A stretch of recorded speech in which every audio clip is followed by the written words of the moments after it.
코로나 바이러스의 그 확진자 수도 그렇게 확연하게 줄어들진 않고 있고, 물론 뭐 미국의 몇몇 주는 다시 이제 그 시장을 개장을 한다. 뭐 주식시장을 개장한다는 것이 아니라 이제 그 마켓을 개장을 한다. 소위 말해서 뭐 슈퍼마켓도 열고 레스토랑도 열고 미용실도 열고 이런 얘기도 있고요. 이태리도 마찬가지입니다. 그리고 뭐 뉴질랜드는 뭐 바로 얼마 전 뉴스에 이제 뭐 우리는 승리했다. 뭐 이런 뉴스도 나오긴 합니다만 그래도 또 반면에 뭐 우리 싱가포르 같은 데 보면은 사실은 개학 이후에 아이들 학생들 개학 이후에 확진자 수가 엄청나게 증가하고 있지 않습니까?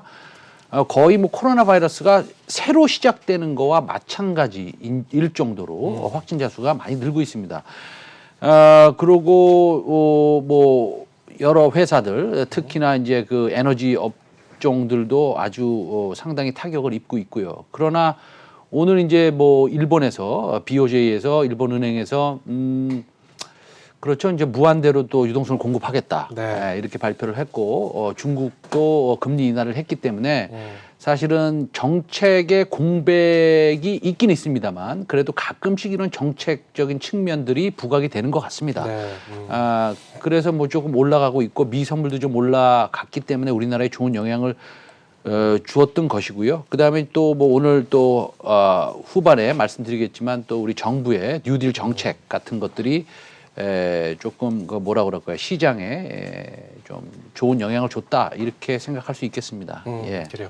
요거 하나만 여쭤보고 저희 본론으로 들어가 네네. 볼게요. 사회적 거리두기, 네네. 단계적 완화를 지금 실시하고 있지 않습니까? 네네. 아무래도 사회적 거리두기에 대한 단계적 완화가 우리 시장에 미치는 영향이 어느 정도 있다고 보시는지요? 왜냐면은 뭐 지금 경기도 같은 경우는 네네. 부양책을 네네. 실시를 한 후에 네네. 뭐 그쪽 지역에 대한 어떤 상권이 네네. 좀 나아지고 있다. 뭐 네네. 이런 기사들을 저희가 봤기 때문에 아무래도 또 그런 말씀도 하셨잖아요. 저번에 몇 주 전에 방송할 때 그 억압돼 있고 계속 네네. 참고 집에 이렇게 사회적 거리두기에 동참하시느냐 이렇게 참고 계시는 것이 보복 소비. 그렇죠. 보복 소비로 인해서 네네. 일순간에 빵 터질 것이다. 네네. 근데 뭐 단계적 완화기 때문에 네네. 일순간에 터지진 않지만 그래도 그런 소비 효과가 분명히 나타나고 있다고 보시는지 여쭤볼게요. 중국의 예를 들면 네. 지금 뭐 소위 말해서 식당에 과거의 손님들 숫자를 살펴보면 예전과 같은 수준으로 지금 올라왔다라는 것이고요. 그다음에 이제 집에만 이렇게 좀 계시다가 아무래도 좀 좀 불편하지 않습니까? 그래서 지금 외부로 지금 그 외출을 하시는 분들이 사실은 폭발적으로 증가하고 있는 것은 사실입니다. 그러나 다만 이제 우려하는 것은 뭐 여러 가지 시장 가치 측면이나 내지는 여러 가지 거시경제 지표들이나 이런 것들이 그렇게 좋지는 않게 나올 것이고 앞으로. 네. 그다음에 제가 사실 더 걱정되는 것은 이렇습니다. 뭐 2차 감염에 대한 문제가 그렇죠. 좀 있는 거죠. 우려가 있죠. 그런 우려가 있는 것이고요. 이제 싱가포르의 예를 봐도 우리가 거기서 해답을 좀 얻을 수 있습니다. 제가 이제 무슨 말씀드렸냐면 저번 주하고 저저번 주에 우리가 개인 투자자들이 그 인버스 코덱스 인버스나 인버스 레버리지를 많이 사셨지 않습니까? 네. 그래서 제가 뭐라고 말씀드렸냐면 인버스를 사시는 건 아닌 것 같다. 그거는 효용성이 좀 적다. 시장은 좀 횡보할 가능성이 있고 그래도 만약에 베팅을 한다면 조금은 좀 상승 여력이 더 있다라고 말씀드렸는데 지난 2주간 그렇게 시장이 확연하게 떨어진 모습은 보이지 않았습니다. 오히려 조금 올라갔으면 올라갔다고라도 표현할 수 있겠죠. 네. 물론 뭐 그 북한의 김정은 위원장의 이슈 때문에 시장이 좀 출렁거리긴 했습니다만 지금도 사실은 마찬가지입니다. 제가 이제 마음속으로는 시장에 대해서 좀 걱정을 하고 있는 건 사실입니다. 시장이 계속 올라갈 수 있겠느냐, 어느 정도 조정을 주고 좀 올라가야 된다고 걱정을 하고 있지만 그거는 조금 약간 미래 얘기고요. 좀 요번 주에 한정 지어서 말씀드린다면 아마 업사이드는 조금 더 있겠다라고 해서 요번 주는 약간 중립 플러스 정도의 느낌을 좀 가지고 있습니다. 예. 그래요. 좋습니다. 지금 유튜브 채팅창과 문자샵 파라나 우리 시청자 여러분의 의견을 보고 있는데요. 네네. 본론 들어가기 전에 우리 시청자 여러분이 궁금해하시는 내용 하나만 네네. 여쭤볼게요. 남미 디폴트 나오면 어떡하나요? 이런 얘기가 나왔거든요. 네. 지금 뭐 아르헨티나로 시작해서 외채 이자 못 갚겠다라는 얘기가 나오고 있고 그래서 디폴트가 발행되는 것이 아니냐 뭐 이런 얘기가 나오는데 그 부분에 대해서 그냥 뭐 짧게 네, 말씀을 제가 좀 뭐 해주실 깊숙이 수 그거는 있나요? 뭐 공부를 하거나 연구를 하거나 리서치를 하지는 않았지만 또 부양책이 나오는지도 궁금해하시고요. 기본적으로 네. 뭐 아르헨티나의 디폴트 이슈가 있는 것이죠. 그다음에 브라질의 경우에 있어서도 지금 확진자 수가 엄청나게 늘고 있습니다. 네. 그래서 뭐 그러나 아르헨티나에 한정 지어서 말씀을 드리면 사실은 뭐 전체 세계 GDP에 차지하는 비율이 상당히 적고 하기 때문에 그 다음에 사실은 뉴스가 오늘 당장 나온 것도 아니고 네.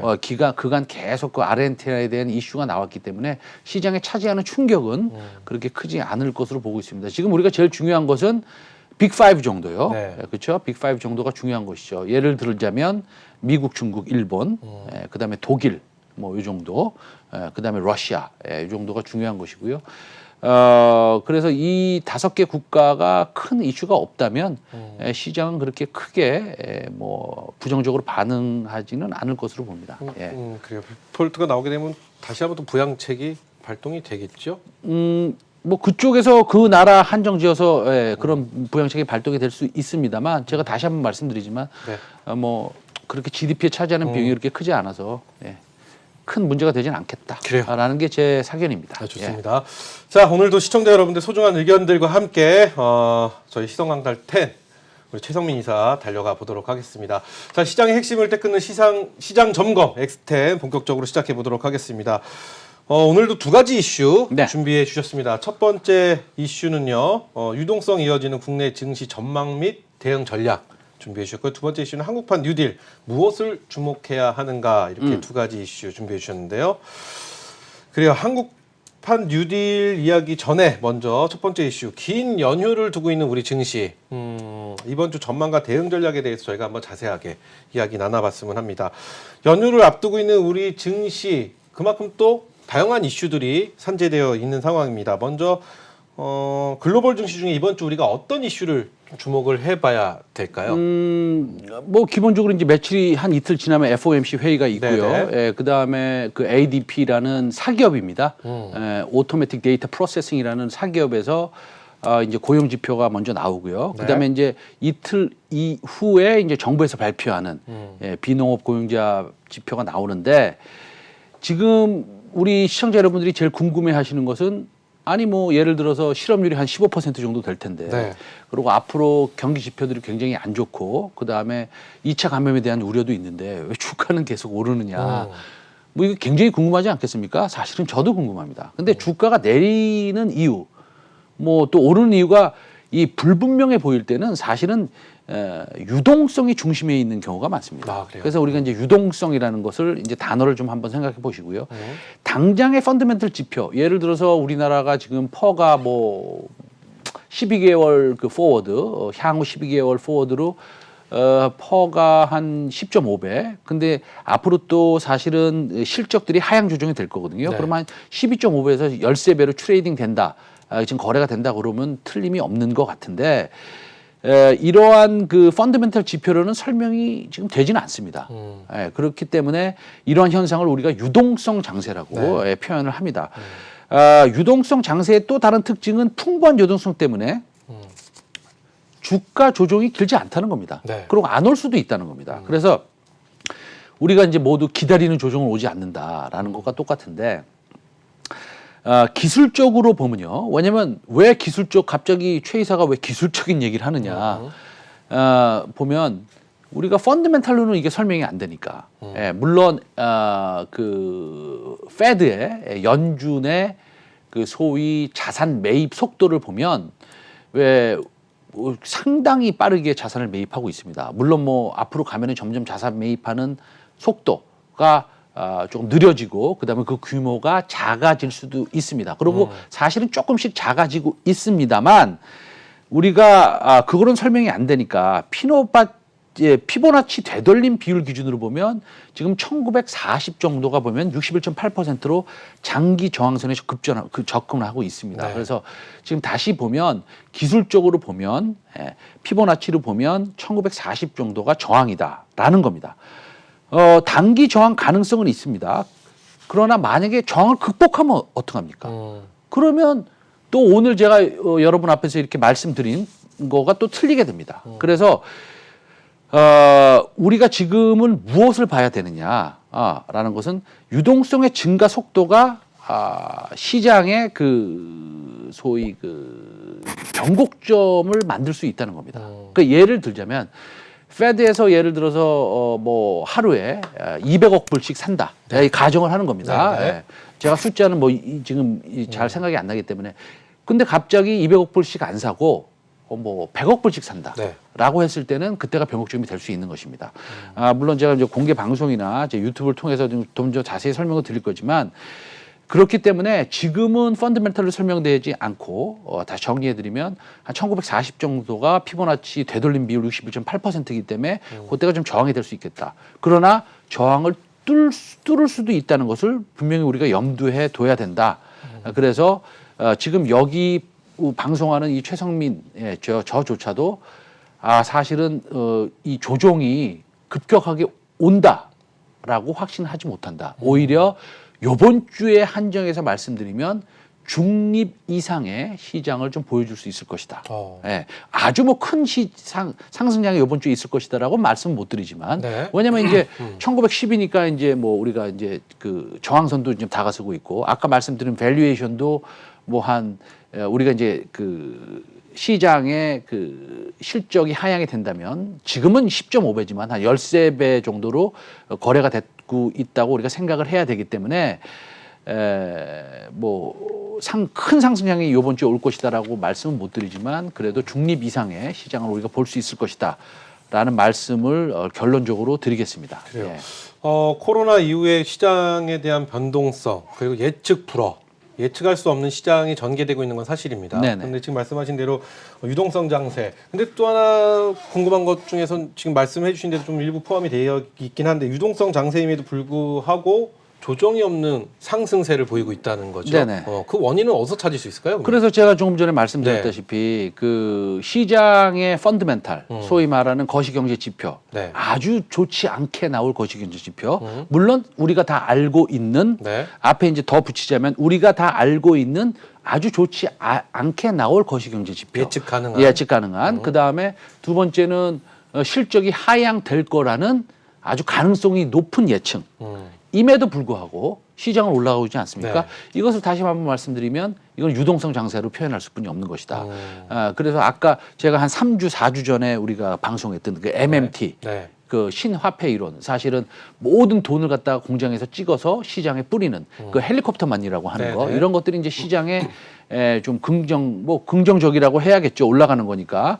뭐 버블이든 간에 아니든 간에 긍정적으로 작용하는 것이고 특히나 또 오늘도 일본이 더 이상 참지 못하고 물론 뭐 코로나 대응을 가장 지금 하지 못하는 나라가 일본이라고도 할 수 있는데 어쨌든 일본 중앙은행에서는 뭐 무제한으로 자산을 매입하겠다, 유동성을 공급하겠다. 미국과 똑같은 지금 그 path 이 트랙을 지금 걷고 있지 않습니까? 그런 이유 때문에 시장은 지금 우리가 좀 조정이 왔으면 좋겠는데 그러면 그때 좀 제가 더 사겠는데 이런 생각을 하시는 분들한테 기회를 드리지 않고 있는 것이죠. 예.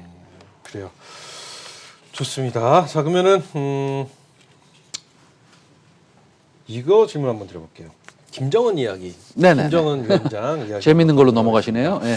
자 김정은 위원장 건강 위기설이 계속 뭐 진짜 가짜 뉴스든 진짜 뉴스든 여기저기서 지금 마구 쏟아져 나오고 있습니다. 외신도 마찬가지고 우리나라 언론에서도 마찬가지고. 근데 우리나라 언론에서는 사망설에 대한 힘을 좀 많이 빼고 있는 모습이고 네네네. 외신에서는 한두 기사 정도는 계속해서 끊임없이 나오고 있는 그런 현상입니다. 자 체크 포인트라고 해야 되겠죠. 우리가 무엇을 좀 지켜봐야 될까요?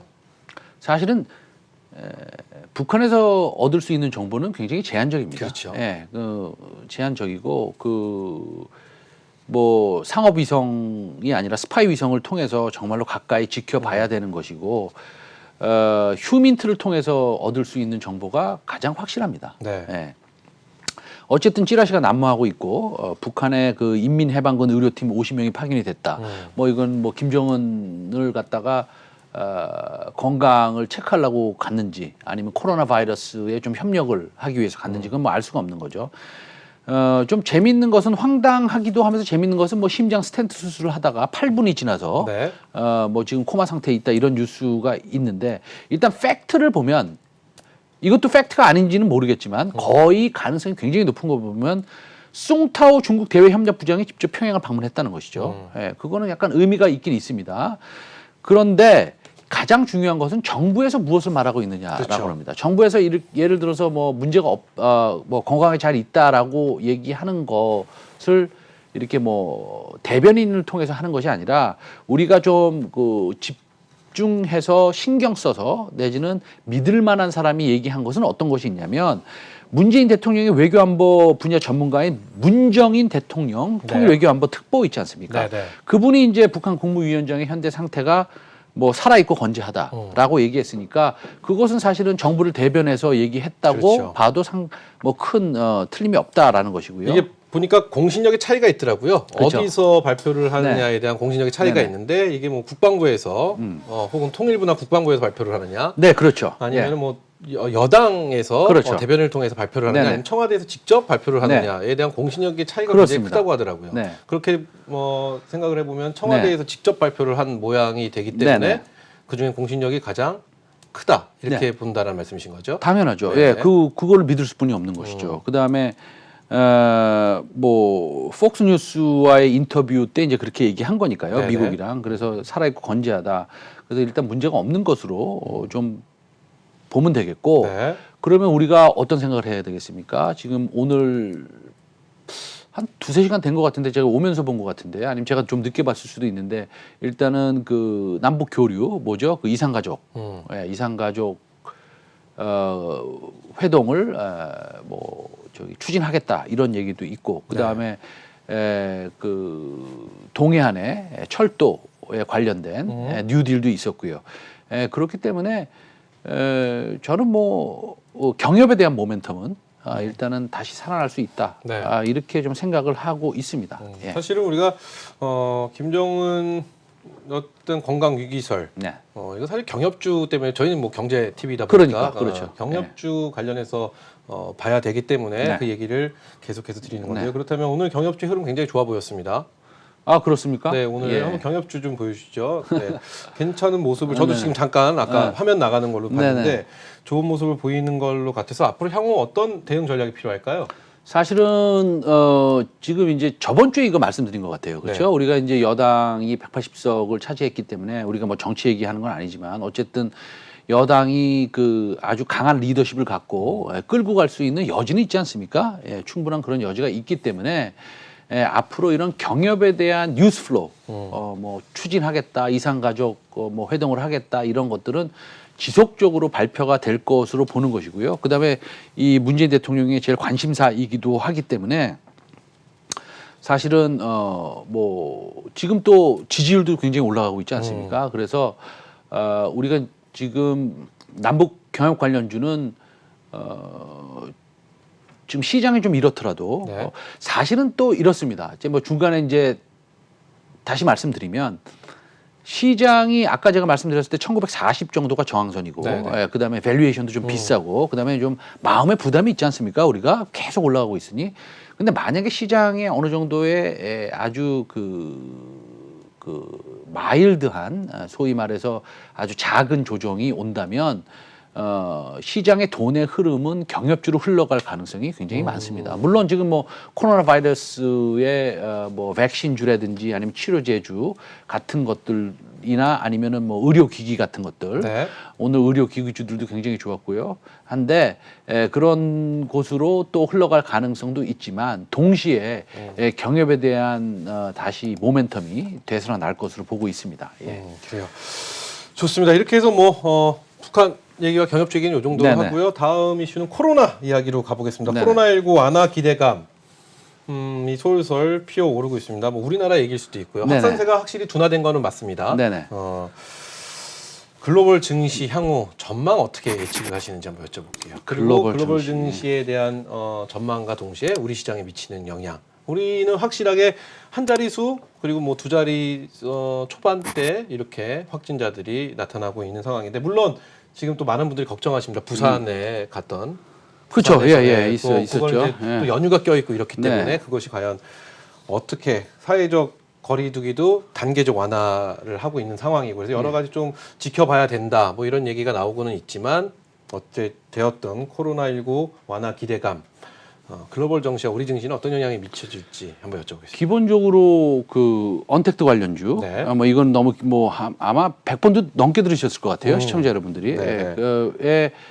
조금 더 신경을 써야 되는데, 그럼 우리나라 시장이 지금 단기적으로 어떻게 움직일 것이냐, 아니면 중기적으로 어떻게 움직일 것이냐, 그 다음에 우리가 과연 어느 섹터에 조금 더 신경을 써야 될 것 같냐를 좀 말씀을 한번 드리면, 제가 준비해온 화면을 한번 보여주실 수 있는지 모르겠어요. 네. 예, 단기적으로 업사이드가 다소 존재한다라는 거. 요거는 이제 제가 다시 한번 말씀드릴게요. 요거는 이제 그 피보나치 모델로 1940선이 저항선이다라는 거. 그거를 이제 아까 제가 말씀드렸는데 그걸 보여드리는 그래프입니다. 요거는 이제 제가 말씀을 드렸고요.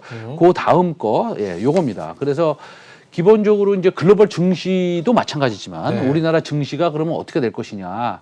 단기적으로 보면은 이 빨간 박스를 한번 보시면요. 빨간 박스를 한번 보시면 조금 업사이드가 더 있는 걸로 제가 그려놨습니다. 그렇죠? 약간 더 올라갔다가 이제 조정을 받고 이 올라가다가 10월 정도에 1번으로 갈 것이냐, 2번으로 갈 것이냐, 이제 이렇게 돼 있습니다. 이제 저렇게 감에도 불구하고 네. 우리는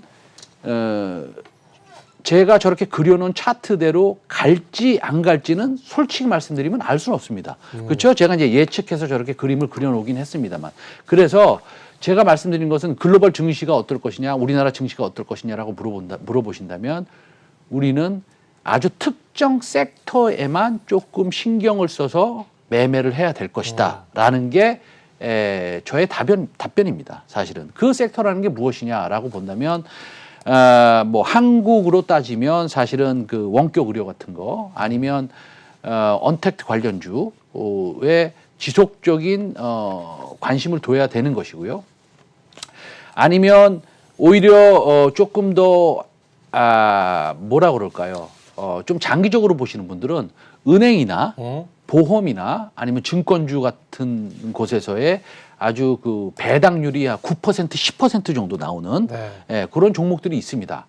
제가 뭐 오늘 여기서 말씀드리지는 않겠지만 그런 종목들에 신경을 쓰신다든지 지금은 아직은 뭐 소비가 많이 늘어난다고 그래서 뭐 IT 관련주들을 지금 볼 때는 아직은 아닌 것 같다. 적어도 이번 주는 아닌 것 같다라는 것이죠. 그래서 단기적인 업사이드는 좀 존재하는 것으로 보입니다. 보이고 그 다음에 제가 이제 그래프가 좀 조정을 받을 것처럼 그려놨는데 저 이유는 여기 있습니다. 사실은 지금 그 사회적 거리두기를 굉장히 완화하고 있지 않습니까? 네. 제 생각에는 미국은 이건 뭐 제 사견입니다만 네. 미국은 조금 벌써부터 완화를 하면 안 될 것 같다는 생각이 듭니다. 솔직히 말씀드리면. 네. 좀 마음이 급해지는 상황이라서. 트럼프 대통령이 너무 혹시 그 앵커께서 그거 보셨어요? 그 FDA 국장하고 네. 근데 트럼프하고 옆에 이렇게 서 계시면서 FDA 국장이 앞으로 코로나 바이러스는 확진자 수가 더 많이 늘 것이고 이건 좀 더 길어질 것이다라고 얘기하니까 트럼프 대통령이 이렇게 좀 인상을 쓰시면서 뭐 말리는 그런 모습이 있었습니다.